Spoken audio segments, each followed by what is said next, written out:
Hello everyone, welcome back to my YouTube channel nursing with Aman. तो friends, आज की video में आज का जो वीडियो है ये सब्जेक्ट वर्ब एग्रीमेंट का इसमें जो टॉपिक है कंप्लीट कराया जाएगा। और इसमें सबसे पहले इसके बेसिक रूल और फिर बेसिक टू एडवांस तक हम समझेंगे। अगर आप चैनल पर नए हैं तो चैनल को सब्सक्राइब कर लीजिए और ऐसे ही आपको इंग्लिश ग्रामर के हर एक टॉपिक धीरे धीरे अपलोड होते रहेंगे और आप लोग बहुत अच्छे से इन्हें करिएगा। तो चलिए वीडियो को स्टार्ट करते हैं। पहले समझिए सब्जेक्ट वर्ब एग्रीमेंट होता क्या है। तो सब्जेक्ट वर्ब एग्रीमेंट मतलब सब्जेक्ट के अकॉर्डिंग वर्ब का यूज होना ही सब्जेक्ट वर्ब एग्रीमेंट है।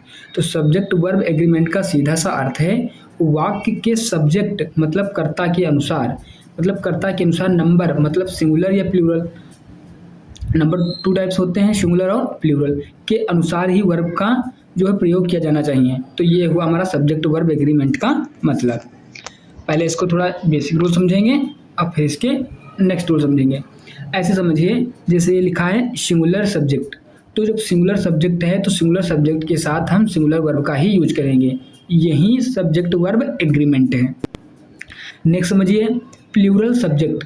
अब प्लूरल सब्जेक्ट है तो प्लूरल के अगर हमारा सब्जेक्ट जो है प्लूरल है तो वर्ब भी कैसी होनी चाहिए, प्लूरल होनी चाहिए। अब इसमें हम कुछ मोस्ट इम्पॉर्टेंट जो है ये बता रहे हैं कि नोट करके है कि नाउन प्लस एस या ईएस, अगर हम नाउन में एस या ईएस ऐड करेंगे मतलब लगाते हैं तो वो जो है वो प्लूरल नाउन बन जाता है। जैसे बॉय में अगर एस लगा दिया तो वो बॉयज़ हो गया, बॉय क्या था सिंगुलर, इसमें एस या एस लगा दिया तो ये हो गया बॉयज़, जो ये प्लूरल नाउन बन गया। ठीक इसी प्रकार एक है वर्ब, अगर हम वर्ब में एस या एस लगाएंगे तो ये सिंगुलर वर्ब बन जाएगी। जैसे गो में एस लगा दिया तो ये गोज हो गई। मतलब इससे हमको ये पता चला अगर नाउन में एस या एस लगाएंगे तो प्लूरल नाउन बन जाता है, जबकि वर्ब में एस या एस लगाएंगे तो सिंगुलर वर्ब बन जाएगी। जो वर्ब की बेस फॉर्म होती है वो सदैव प्लूरल फॉर्म में होती है, इसीलिए हम उसको सिंगुलर बनाने के लिए एस या एस ऐड करते हैं। आई होप आप लोग समझ रहे होंगे। नेक्स्ट इसके कुछ एग्जाम्पल से समझिए तो और समझ में आएगा। जैसे लिखा है यू डांस, यू डांस। अब आप लोग समझ रहे हैं कि यू जो होता है ये प्लूरल होता है। ठीक, जब ये प्लूरल है तो इसके लिए वर्ब भी प्लूरल होनी चाहिए, वर्ब प्लूरल होनी चाहिए। और जो वर्ब की बेस फॉर्म होते हैं वो सदैव ऑलरेडी प्लूरल फॉर्म में ही होती है। तो यू डांस, इसीलिए यू के साथ डांस का यूज किया गया। नेक्स्ट एग्जाम्पल से समझिए, जैसे लिखा है शी डांस। तो जो शी है हमारा ये सब्जेक्ट ये है सिंगुलर, और जब सिंगुलर सब्जेक्ट है तो इसको वर्ब भी कैसी चाहिए, सिंगुलर वर्ब होनी चाहिए। और जब इसको सिंगुलर वर्ब चाहिए और वर्ब जो हमारी बेस फॉर्म होते हैं वो सदैव प्लूरल में होती है, उससे हमें सिंगुलर बनाने के लिए उसमें एस या ईएस ऐड करते हैं। तो इसीलिए हम इसका ये हो जाएगा सी डांसेस। नेक्स्ट समझिए, अब एक है सब्जेक्ट की तरह मतलब प्रोनाउन होता है जो आई और इट। आई और इट का नियम क्या होता है, तो सबसे पहले समझिए आई का प्रयोग। आई के साथ पास्ट टेंस में वाज और प्रेजेंट टेंस में एम, हैव और प्लूरल वर्ब का प्रयोग होता है। एक बार फिर से समझिए, आई के साथ अगर हम पास्ट टेंस में यूज करेंगे तो वाज का यूज करेंगे, जबकि प्रेजेंट टेंस में यूज करेंगे तो आई के साथ सदैव एम आएगा, और इसके परफेक्ट वाला जब होगा तो हैव आएगा, और इसके साथ प्लूरल वर्ब भी आएगी। इसको एग्जाम्पल से समझिए, जैसे लिखा I am I student, I have a dog, I play cricket. जैसे आई है ये हुआ प्रेजेंट का, जब ये प्रेजेंट का हुआ तो इसमें आई एम, आई के साथ एम का यूज हुआ, जबकि परफेक्ट का हुआ तो ये यहाँ यूज हुआ आई हैव। और ऐसे ही आई प्लूरल, तो आई क्या हुआ प्लूरल। पहले हमने प्रोनाउन में भी समझा जो आई होता है ये सदैव वाज और एम ये सिंगुलर फॉर्म में होते आते हैं। इसके अलावा जितने हमारे जो आई जो है इसके साथ आता है वो हमेशा प्लूरल वर्ब का यूज करता है। इसी के साथ समझिए इट का प्रयोग। अब इट का प्रयोग कहाँ यूज करते हैं। इट एक इंट्रोडक्टरी सब्जेक्ट है, यह हमेशा सिंगुलर होता है। इसका प्रयोग छोटे बच्चों जैसे न्यू बॉर्न, ठीक, जानवरों, पक्षियों और निर्जीव वस्तुओं जैसे नॉन लिविंग थिंग्स के लिए यूज किया जाता है। ये हैं इट के यूज। अब इसको एग्जाम्पल से समझिए, इसका लिखा है it is a beautiful painting. जैसे यहाँ समझिए इट हमेशा सिंगुलर वर्ब है, इसलिए इज और वाज का यूज करते हैं। इज जो है it is a beautiful painting, इसीलिए इट के साथ इज का यूज किया गया। और यहाँ जैसे लिखा है कि ब्यूटीफुल पेंटिंग, जो ब्यूटीफुल पेंटिंग है ये तो एक नॉन लिविंग है ना, इसीलिए इसके साथ इट का भी यूज किया गया और ये सिंगुलर की तरह। ऐसे ही नेक्स्ट समझिए देयर और प्रीपोजिशन का नियम। देयर और प्रीपोजिशन का नियम क्या होता है, जैसे लिखा है देयर का नियम, तो देयर भी एक इंट्रोडक्टरी सब्जेक्ट है। ये जो देयर है ये भी एक इंट्रोडक्टरी सब्जेक्ट है, लेकिन इसके बाद आने वाली वर्ब देयर पर निर्भर नहीं करती, बल्कि इसके बाद आने वाले नाउन या प्रोनाउन पर निर्भर करती है। ये है देयर का नियम। एक बार इसको फिर से पढ़िए। इंट्रोडक्टरी सब्जेक्ट है कौन, देयर, ठीक। इसके बाद आने वाली वर्ब जो है देयर के अकॉर्डिंग नहीं आती है, जो नाउन या प्रोनाउन के अकॉर्डिंग ही आती है जो देयर के बाद वर्ब होती है। इसको एग्जाम्पल से समझिए और आपको समझ में आएगा। ऐसे समझिए there is a coat in the room, there is a coat in the room. अब यहाँ अ कोट क्या है, अ कोट एक नाउन है, क्या है, अ कोट एक सिंगुलर नाउन है।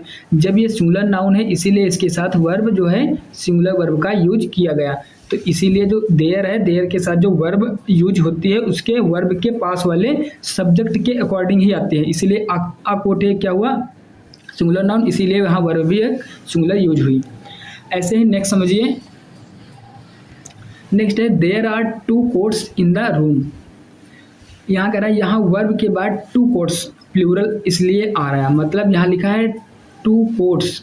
अब ये टू कोट्स क्या हुआ, plural. There are two coats in the room, two coats हुआ प्लूरल, इसलिए यहाँ वर्ब भी प्लूरल यूज हुई, इसलिए यहाँ आर का यूज किया गया। ऐसे ही प्रीपोजिशन का नियम समझिए।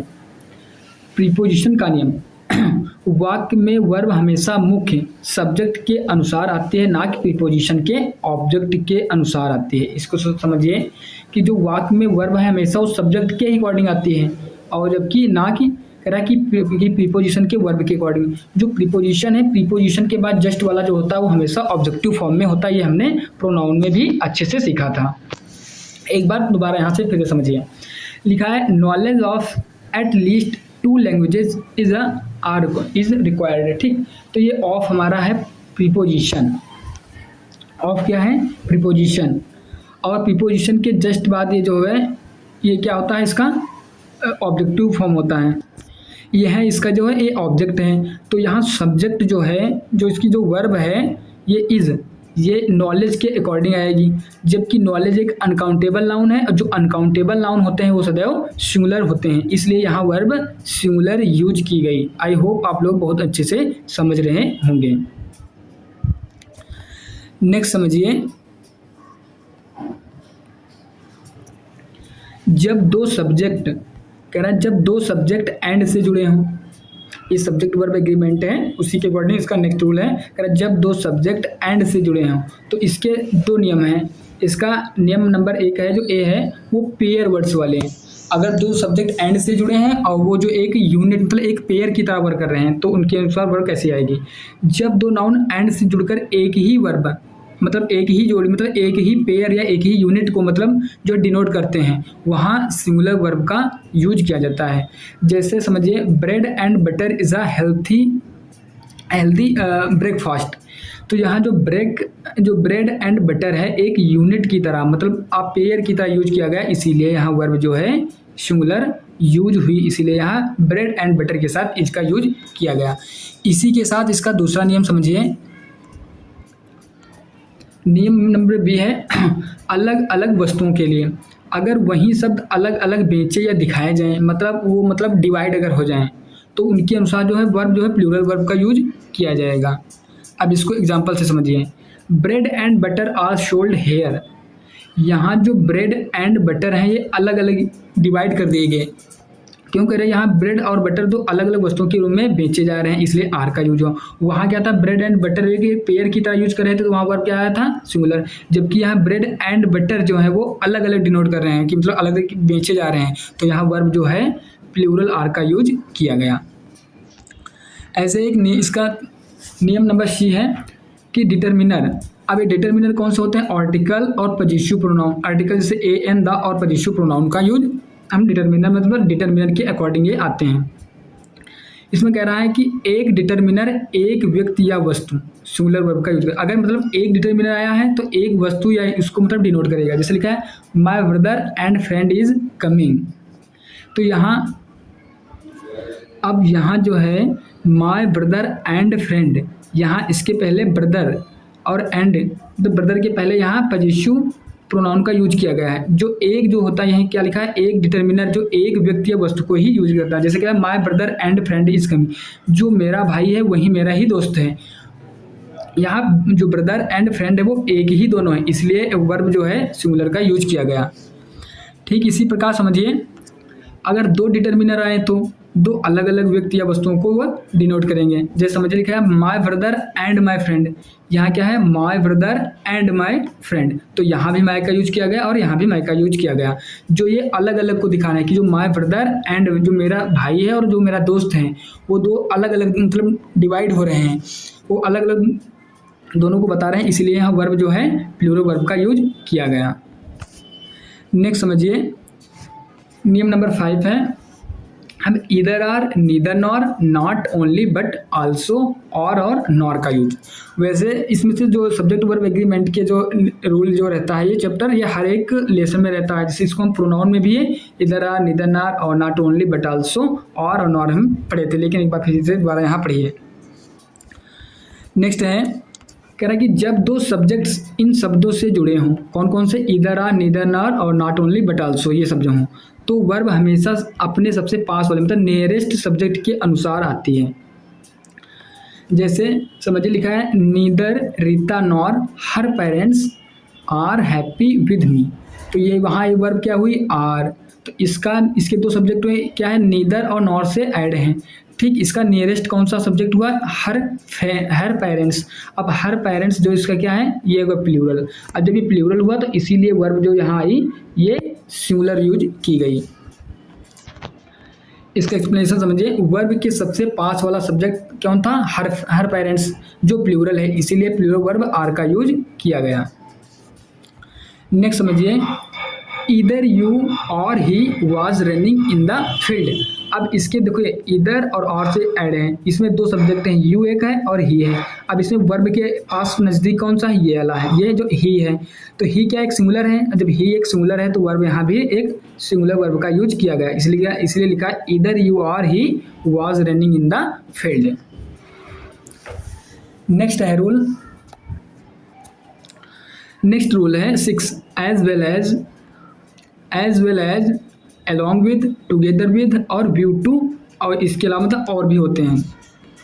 तो इनका नियम क्या कहता है, ये रूल जो होते हैं as well as, along with, together with, and not, including, excluding, like, unlike, in addition to, besides, except, rather than और headed by। अगर आपको इतने ये जो वर्ड्स दिख जाएं, ये जो वर्ड्स होते हैं एक प्रीपोजिशन की तरह यूज किए जाते हैं, प्रीपोजिशन की तरह यूज के होते हैं। अब ये वर्ड आएंगे तो उसका नियम समझिए कि जब दो सब्जेक्ट इन दोनों शब्दों से मतलब इन शब्दों से जुड़े हों तो वर्ब हमेशा पहले वाले फर्स्ट सब्जेक्ट के अनुसार आती है। जैसे समझिए you as well as he were running.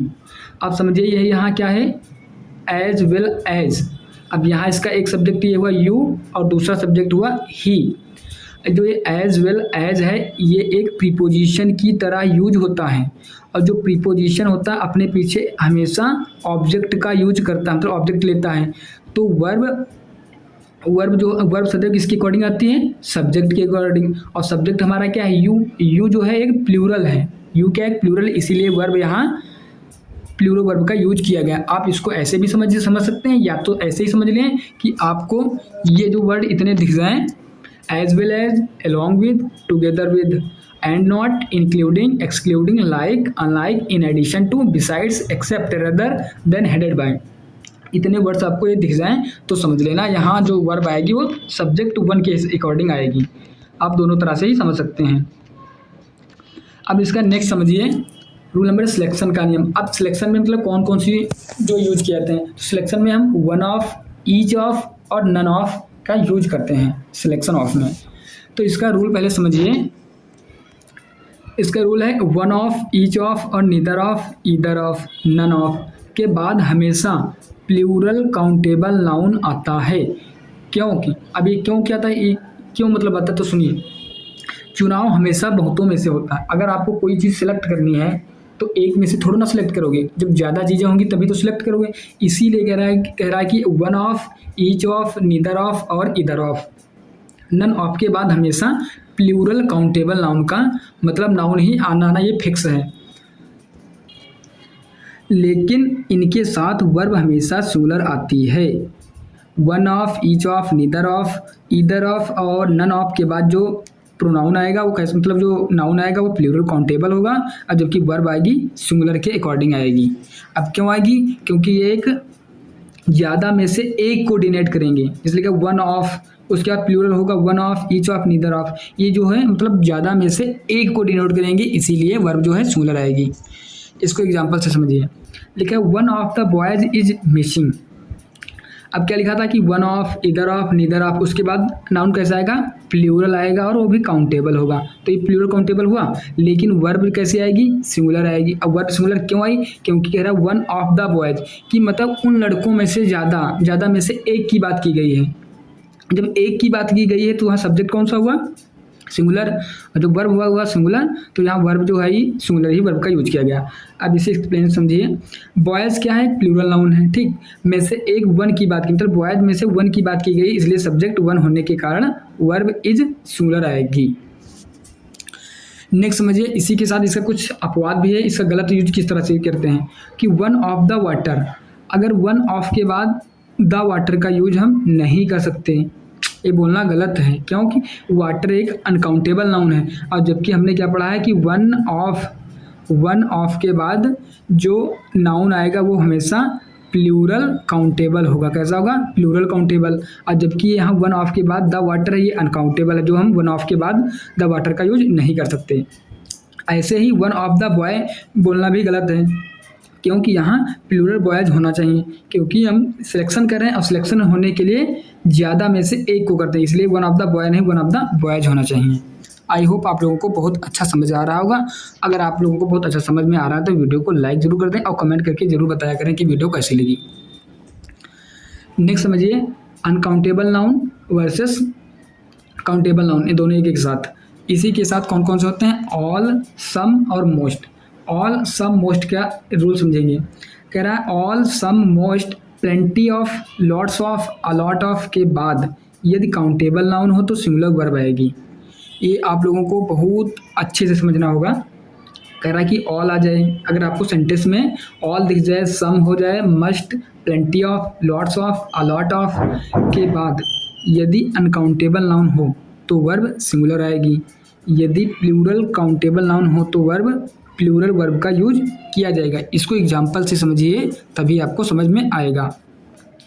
जैसे कह रहा है all the water is not portable.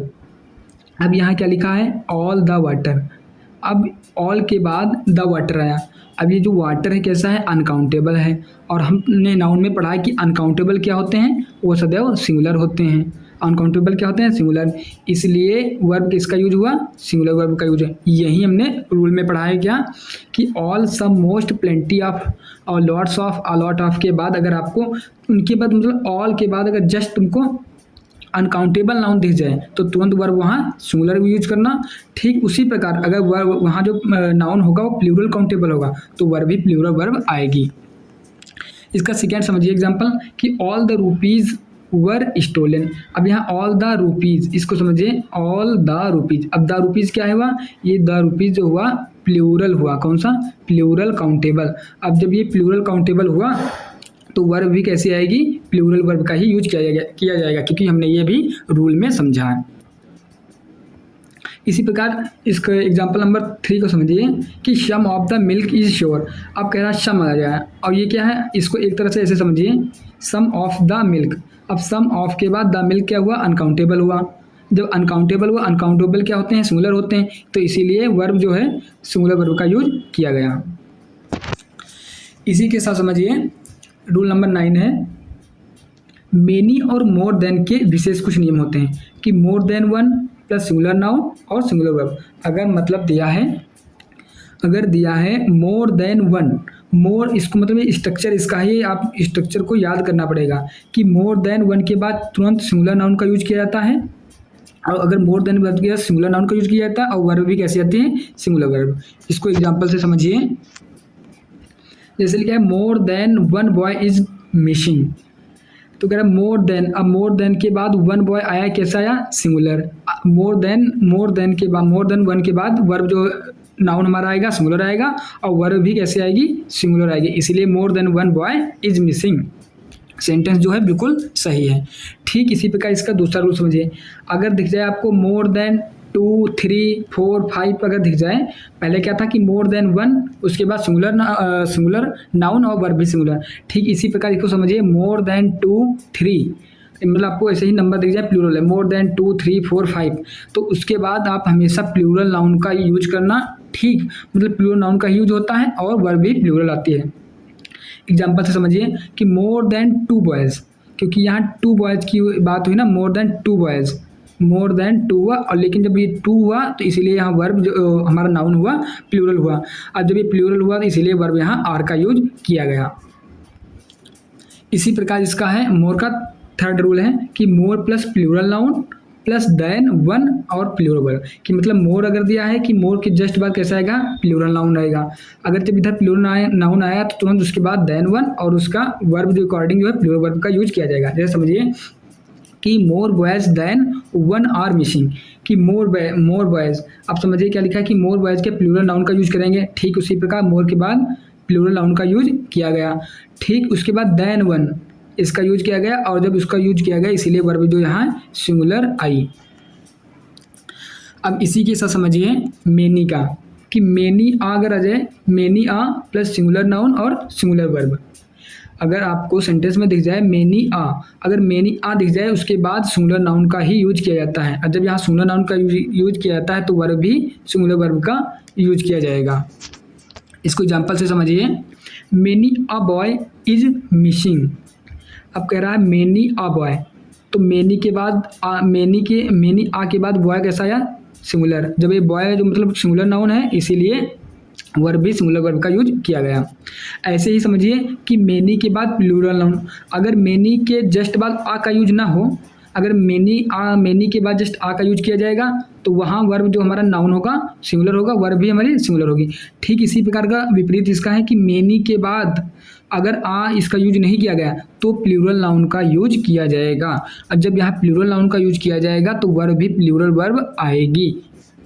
जैसे समझिए कह रहा है कि मेनी बॉयज़ आर मिसिंग, कि मतलब ज़्यादा, मतलब मेनी मतलब बहुत से लड़कों में से बात हो रही है ना, तो मेनी बॉयज़, तो जब मेनी के बाद हमेशा प्लूरल नाउन का यूज करेंगे, जब प्लूरल नाउन आया इसीलिए यहाँ वर्ब भी प्लूरल आई। आई होप आप लोग बहुत अच्छे से समझ रहे होंगे। इसी के साथ समझिए a number of versus the number of, इसमें बहुत कन्फ्यूजन रहता है, इसीलिए इसी को एक एक के साथ समझिए। A number of plus plural noun plural verb, ये इसका स्ट्रक्चर है कि मतलब आ नंबर ऑफ के बाद हमेशा प्लूरल नाउन का यूज किया जाएगा, मतलब आना फिक्स है। जब यहाँ प्लूरल नाउन आएगा तो वर्ब भी प्लूरल आएगी। अब ऐसा ये क्यों होता है तो अभी समझिए। A number of plural noun जो है एक मेनी की तरह यूज करते हैं। कैसे, मेनी, आ नंबर ऑफ का मतलब ही मेनी होता है। अब मेनी के बाद जस्ट हम तुरंत क्या यूज करते थे, प्लूरल नाउन, और वर्ब भी प्लूरल। अब समझिए कि आ ये जो मेनी है ये आ नंबर ऑफ की तरह ही यूज किया गया, इसीलिए यहाँ लिखा है a number of boys are missing. Next rule समझिए, the number of plural noun singular verb.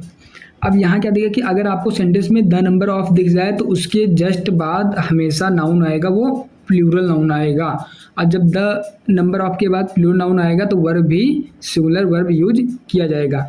या एक निश्चित संख्या या फिक्स ग्रुप को दर्शाते हैं कि द नंबर, जैसे लिखा है कि the number of boys is 20, यहाँ मतलब अभी पहले मैंने क्या पढ़ा, आप लोगों ने पढ़ा कि आ नंबर ऑफ के बाद प्लूरल नाउन आएगा तो वर्ब भी प्लूरल आएगी, लेकिन यहाँ इसका विपरीत हो गया कि द नंबर ऑफ के बाद प्लूरल नाउन तो आएगा, वर्ब सिंगुलर आएगी। अब ये क्यों, क्योंकि कह रहा है कि या एक निश्चित संख्या या फिक्स ग्रुप को दर्शाते हैं, और जब किसी एक निश्चित संख्या को दर्शाता है तो वहाँ वर्ब सिंगुलर वर्ब का यूज किया जाता है। समझिए, the number of boys is 20, the number of boys is 20, तो द नंबर ऑफ के बाद नाउन कैसा आया, प्लूरल, और वर्ब कैसी आई, सिंगुलर वर्ब। आई होप आप लोग बहुत अच्छे से समझ रहे होंगे। इसी के साथ समझिए रिलेटिव प्रोनाउन का रूल।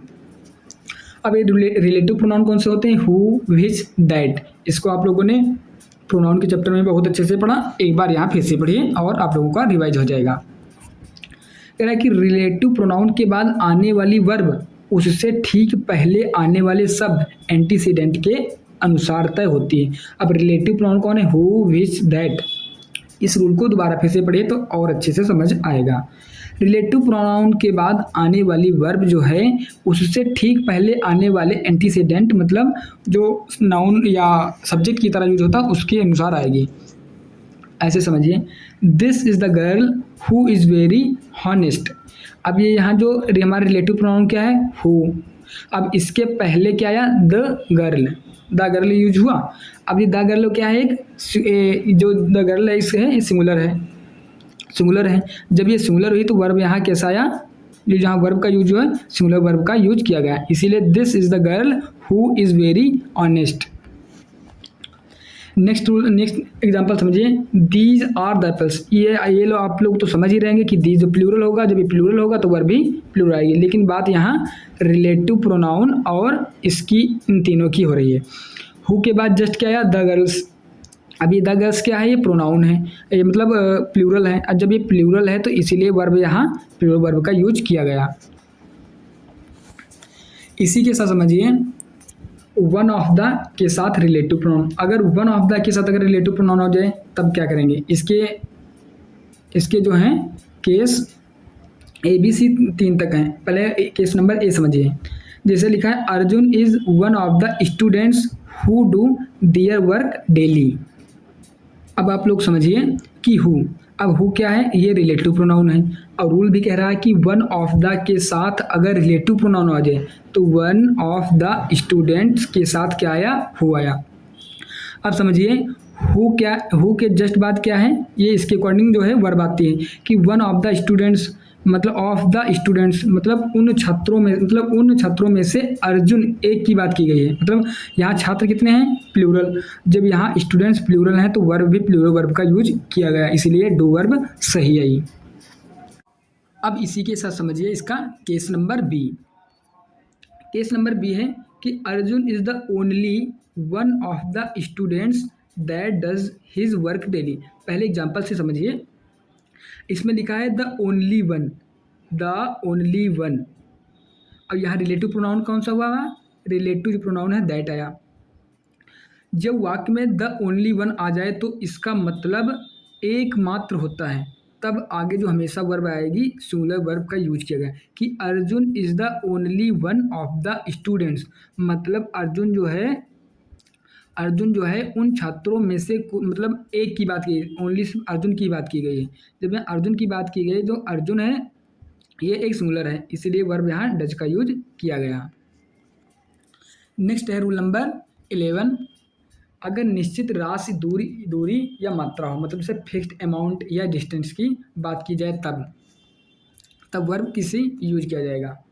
इसका रूल है यदि कोई प्लूरल नाउन एक निश्चित रकम, मतलब नाउन कैसा है? प्लूरल है, ठीक, लेकिन वो एक अपेयर मतलब एक यूनिट की तरह निश्चित रकम मतलब अमाउंट या निश्चित डिस्टेंस या फिक्स मतलब उसकी क्वांटिटी या वो सिंगल एक यूनिट के रूप में दर्शाए तो सिंगुलर वर्ब का यूज किया जाएगा। अब इसको एग्जांपल से समझिए, जैसे लिखा है 40 kilometres is a long distance. अभी आप लोग समझोगे कि 40 किलोमीटर्स ये तो है प्लूरल, तो इसके अकॉर्डिंग तो वर्ब आनी चाहिए, वर्ब आनी चाहिए, तो इज मतलब गलत हो, लेकिन ये ऐसा नहीं, इज जो है इसका ये सही है क्योंकि यहाँ 40 किलोमीटर्स एक निश्चित इकाई को बता रहे हैं, एक निश्चित इकाई को बताएं, इसीलिए यहाँ वर्ब जो है सिंगुलर वर्ब का यूज किया गया। अब इसे कह रहा है एग्जाम्पल को इसे हिंदी में समझिए, 40 किलोमीटर को यहाँ एक पूरी दूरी की एक इकाई माना गया है, इसीलिए वर्ब इसका यूज किया गया। इसी प्रकार दूसरा समझिए, 20 lakh rupees is a big sum. 20 lakh rupees is a big sum, यह एक पूरी फिक्स रकम है क्योंकि भाई 20 लाख रुपीज क्योंकि एक फिक्स है ना, इसमें बता रहा है कि 20 लाख रुपीज, जब ये फिक्स हुई तो वर्ब भी कैसे आएगी? सिंगुलर वर्ब का यूज किया गया क्योंकि एक यूनिट की तरह वर्क कर रही है। ठीक इसी प्रकार से समझिए इसका अपवाद भी है। जब मतलब यही प्लूरल की तरह यूज होगा अगर ये एक विभाजन की तरह इसका यूज किया जाएगा, जैसे कह रहे जब विभाजन या अलग अलग बात हो। तो इसको एग्जाम्पल से समझिए, 10,000 T shirts were distributed among the students. अब देखिए यहाँ लिखा है 10,000 टी शर्ट्स, ये भी एक निश्चित तो है, लेकिन यहाँ कह रहा है कि डिस्ट्रीब्यूटेड, ये एक बट रहे हैं, मतलब स्टूडेंट्स में इनको जो है बीच में जो बांटा जा रहा है, इसीलिए जब बांटा जा रहा है डिवाइड की बात हुई तो यहाँ वर्ब जो है प्लूरल वर्ब का यूज किया गया। इसी के साथ समझिए ईच और इवरी का नियम। ईच और इवरी हमेशा सिंगुलर होते हैं और इनके साथ हमेशा सिंगुलर वर्ब आती है, चाहे वे एंड से ही क्यों ना जुड़े हों। ईच और इवरी का नियम समझिए एक बार फिर से, कह रहा है ईच और इवरी हमेशा क्या होते हैं, ये सिंगुलर होते हैं और इनके साथ हमेशा सिंगुलर वर्ब आती है, चाहे वो एंड से ही क्यों ना जुड़े हों। एग्जाम्पल से समझिए और अच्छे से समझ आएगा। कह रहा है कि each boy and each girl is present, यहाँ मतलब प्रत्येक लड़का और प्रत्येक लड़की की बात की गई। अब यहाँ एंड से तो जुड़े हैं, लेकिन ये ईच और ईच क्या, हमारे ईच क्या होते हैं, ये होते सिंगुलर, इसीलिए यहाँ प्रत्येक लड़का प्रत्येक लड़की की बात की गई, इसलिए यहाँ वर्ब जो है एक सिंगुलर वर्ब का यूज किया गया। एंड से जुड़े हैं फिर भी ईच के कारण सिंगुलर वर्ब ईच का प्रयोग होगा। नेक्स्ट समझिए each of the boys is smart, is smart, तो ईच ऑफ के बाद नाउन भले ही प्लूरल, अब क्या लिखा ईच ऑफ द बॉयज की मतलब प्रत्येक लड़कों में से। अब कह रहा कि प्रत्येक लड़कों में से जो यहाँ बात हुई तो बात तो एक की हुई ना, क्योंकि ईच क्या है, ये है ईच एक वन है, ऐसे समझिए वन मतलब सिंगुलर है। जब ये सिंगुलर है इसलिए वर्ब यहाँ सिंगुलर का यूज किया जाएगा। अगर ईच या ई अगर आपको दिया है ईच, तो अगर सिंपल ओनली ईच दिया है तो नाउन कैसा आएगा, सिंगुलर।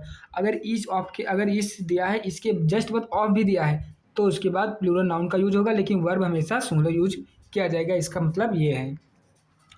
नेक्स्ट समझिए इसका अपवाद भी है, वी ईच या दे ईच। अगर आपको सेंटेंस में दिख जाए वी ईच या दे ईच, तो इसको इसके साथ जो है इसका रूल क्या है कि we each have a pen. अब यहाँ दिया है वी ईच, तो इसके अकॉर्डिंग वर्ब जो है प्लूरल वर्ब आई। करें यदि प्लूरल प्रोनाउन कौन कौन से, वी और दे के बाद ईच आए तो वर्ब प्लूरल आएगी। आप लोगों को ये थोड़ा अच्छे से याद करना पड़ेगा, क्योंकि ये हर एक चीज़ का कोई ना कोई अपवाद जरूर हो जाता है। जैसे कह रहे वी ईच और दे ईच दिख जाए तो आप वहाँ प्लूरल वर्ब का यूज करोगे और वैसे सिंगुलर वर्ब का ही यूज किया जाएगा। अब इसी के साथ समझिए कुछ एक नोट है, इवरी ऑफ जैसा कोई शब्द अंग्रेजी में नहीं होता, कि मतलब इवरी ऑफ के बाद कोई एक अंग्रेजी में शब्द नहीं होता, लेकिन यह ग्रामर में गलत है। ऐसे समझिए अगर कोई वैल्यू भिन्न और प्रतिशत मतलब फ्रैक्शन एंड परसेंटेज में दी है, तब उसके अकॉर्डिंग वर्ब जो है वर्ब और नाउन कैसे सिंगुलर आएंगे या प्लूरल आएंगे, इसका नियम समझिए। फ्रैक्शन, अब फ्रैक्शन में क्या हो सकता है, जैसे है 1/3, 2/3 या परसेंटेज के बाद आने वाली नाउन के अनुसार वर्ब तय होती हैं। मतलब आपको अगर फ्रैक्शन और परसेंटेज दी है, उसके बाद अगर नाउन सिंगुलर है तो वर्ब सिंगुलर आएगी, वर्ब प्लूरल है तो वर्ब भी अगर नाउन प्लूरल है तो वर्ब भी प्लूरल आएगी, इसका मतलब ये है। अब इसको एग्जांपल से समझिए, 1/3 of the pillar is broken. 1/3 of क्या है, 1/3 of the pillar, 1/3 of the pillar. अब द पिलर क्या आएगा, ये है द पिलर, मतलब पिलर का 1/3 भाग की बात की गई है। अब यहाँ क्या है, ये तो उसमें दिया है फ्रैक्शन में, और जब फ्रैक्शन में दिया होता है तो एक सिंगुलर की तरह यूज होता है, इसलिए वर्ब यहाँ सिंगुलर वर्ब का यूज किया गया। नेक्स्ट समझिए, 2/3 of the pillars are 2/3 of the pillar are broken. अब यहाँ क्या बात हुई, 2/3 ऑफ द पिलर्स, तो ये यहाँ जो है प्लूरल नाउन का मतलब प्लूरल की तरह यूज है, क्योंकि यहाँ 2/3 की बात की गई। और जब यहाँ 2/3 तो ये क्या हो गया, प्लूरल। जब ये प्लूरल हुआ तो वर्ब यहाँ प्लूरल वर्ब का यूज किया गया, जैसे आर। इसी के साथ समझिए कलेक्टिव नाउन। अब कलेक्टिव नाउन में कौन कौन से, जैसे टीम हो गया, ज्यूरी हो गया, कमेटी हो गया, और इसके साथ जो है बंच, और भी इसके एग्जाम्पल होते हैं। तो इसका नियम समझिए, कलेक्टिव नाउन के साथ दो तरह से वर्ब आती है। किसके साथ, कलेक्टिव नाउन के साथ दो तरह से वर्ब आती है। अब इसका रूल नंबर 1 ऐसे, जब पूरा समूह एक मत हो, मतलब पूरे कलेक्टिव मतलब पूरे ग्रुप की बात, बात की जाए और उसका मत कैसा होना चाहिए, एक मत होना चाहिए, मतलब एक साथ या एक इकाई को लेकर, तो वहाँ वर्ब सिंगुलर वर्ब का यूज करेंगे। ठीक उसी प्रकार करें जब समूह के सदस्यों में मतभेद, डिसएग्रीमेंट हो, या मतलब ऐसे समझ लो बट रहे हैं, वहाँ अलग अलग काम करेंगे तो वर्ब आएगी, प्लूरल वर्ब का यूज किया जाएगा। अब इसको एग्जाम्पल से समझिए। The jury has given it's verdict. अब इसको समझिए, the jury has given it's verdict. पूरी जूरी, अब जूरी क्या होती है, जजों का समूह, जूरी को बोलते हैं जजों का समूह, ने एक साथ मिलकर एक फैसला सुनाया है, इसलिए सिंगुलर वर्ब हैज़ का यूज किया गया। यहाँ ज्यूरी क्या है, कलेक्टिव नाउन है, लेकिन यहाँ एक कैसा यूज करा है, अ पेयर, मतलब एक यूनिट की तरह वर्क कर रहे हैं, इसलिए वर्ब जो यहाँ सिंगुलर वर्ब का यूज हैज़ का यूज किया गया। ठीक इसी प्रकार समझिए, अगर इनमें मतभेद हो, मतलब ये बट रहे हैं, the jury are divided in their opinion. अब जो यहाँ जजों का समूह जो है वो अपने अपने विचारों में, मतलब फैसले में बट रहे हैं, तो यहाँ वर्ब जो है प्लूरल वर्ब का यूज किया गया। इसी के साथ समझिए, इसका थर्ड है अलग अलग कार्य हों। वहाँ क्या था, मतभेद था, अब यहाँ अगर वो अलग अलग कार्य करें, जैसे the team are wearing different uniforms today. Team के सभी खिलाड़ी अलग अलग यूनिफॉर्म पहन रहे हैं। अब लिखा है the team are wearing different uniform, जो टीम के अलग अलग जो खिलाड़ी हैं वो अलग अलग पहन रहे हैं, तो यहाँ क्या आ रहा है, तो बट रहे हैं, मतलब डिवाइड हो रहे हैं, तो इसलिए वर्ब आर का यूज किया गया। इसी के साथ आज की वीडियो जो है सब्जेक्ट वर्ब एग्रीमेंट का जो है टॉपिक कंप्लीट हुआ। अगर आपको वाकई में बहुत हेल्प मिल रही है, आपको लग रहा है ये आपके लिए हेल्पफुल है, तो आप लोग कमेंट करके ज़रूर बताया करें, और वीडियो को लाइक ज़रूर कर दें। अगर चैनल पर नए हैं तो चैनल को सब्सक्राइब कर लीजिए। फिर मिलते हैं नेक्स्ट वीडियो में। धन्यवाद।